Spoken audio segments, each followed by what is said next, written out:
Assalamualaikum warahmatullahi wabarakatuh. Perkenalkan, saya Amrul Hifzi Harahap dari kelas AKS 4A. Ini saya akan membahas seputar asuransi syariah. Perbedaan asuransi konvensional dengan syariah. Sebelum kita masuk ke perbedaan asuransi syariah dengan konvensional, di sini kita harus mengetahui apa sih itu asuransi syariah dengan konvensional. Yang pertama, asuransi syariah adalah jenis asuransi yang beroperasi berdasarkan prinsip-prinsip syariah Islam, yang menekankan pada prinsip saling membantu atau ta'awun dan berbagai risiko atau takaful di antara para peserta. Asuransi ini bertujuan untuk memberikan perlindungan finansial kepada peserta dari kerugian atau musibah yang mungkin terjadi. 2. Asuransi konvensional.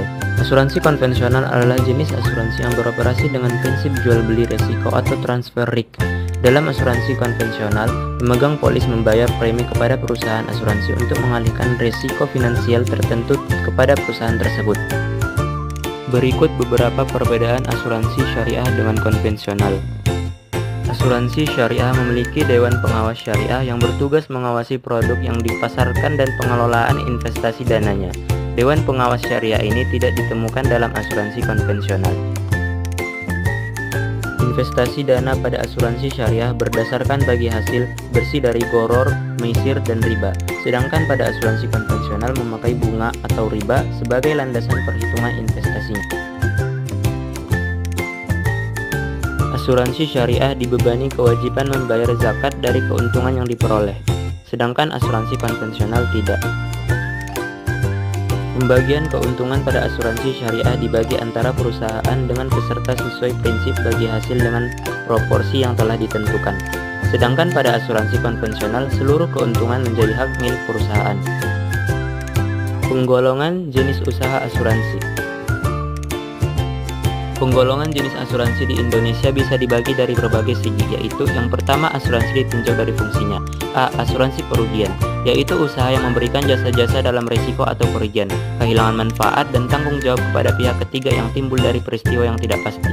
B. Asuransi jiwa adalah suatu jasa yang dikaitkan dengan jiwa atau meninggalnya seseorang yang diasuransikan. Asuransi jiwa merupakan suatu bentuk kerjasama antara orang-orang yang ingin menghindarkan atau minimal mengurangi risiko kematian, hari tua, dan risiko kecelakaan.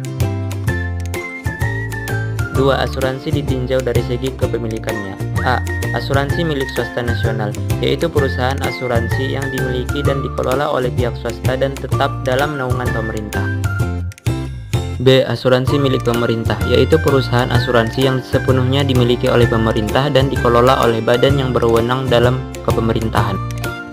C. Asuransi milik perusahaan asing, yaitu perusahaan asuransi yang kepemilikannya adalah dari negara lain yang beroperasi dalam negeri Indonesia. 3. Asuransi ditinjau dari kegiatan penunjang usaha asuransi. A. Penilaian kerugian asuransi, yaitu usaha yang memberikan jasa penilaian terhadap kerugian pada objek asuransi yang diasuransikan. 3.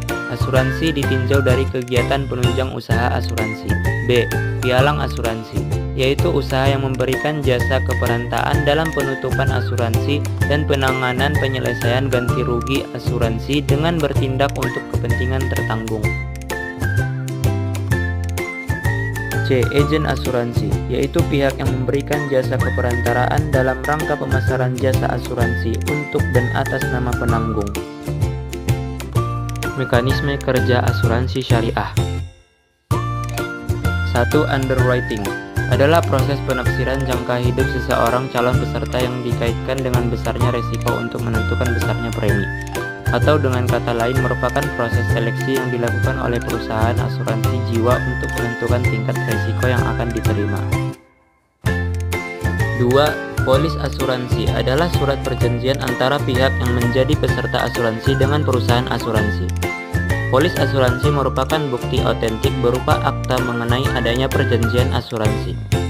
Polis asuransi merupakan dasar perjanjian antara pemegang polis dengan perusahaan setelah memenuhi persyaratan yang telah ditentukan. Strategi pengembangan asuransi syariah. Perkembangan asuransi syariah belakangan ini diburu banyak orang dan menenangkan. Kini nyaris semua perusahaan asuransi membentuk unit syariah, bahkan asuransi asing juga ikut membuka unit syariah. Otoritas Jasa Keuangan juga mengembangkan asuransi mikro syariah sebagai bagian dari program pengembangan asuransi mikro yang dicadangkan OJK pada Oktober 2013.